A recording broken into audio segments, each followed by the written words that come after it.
How to download code from Lovable AI. I'm going to tell you how to download code from Lovable AI step by step. So first, just log into your Lovable AI account and open the project you want to work on.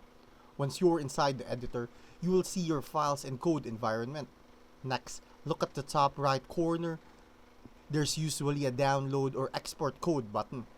Click that and Lovable will prepare a zip file of your entire project. If you don't see the button, another way is to connect your project to GitHub directly. Go to Settings, Integrations, link your GitHub account, and push the project to a repo. From there, you can clone it anytime. After downloading, unzip the file on your computer.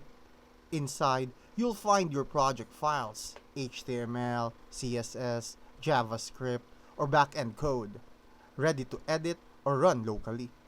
Finally, open your terminal or code editor, install any required dependencies, and you're good to go.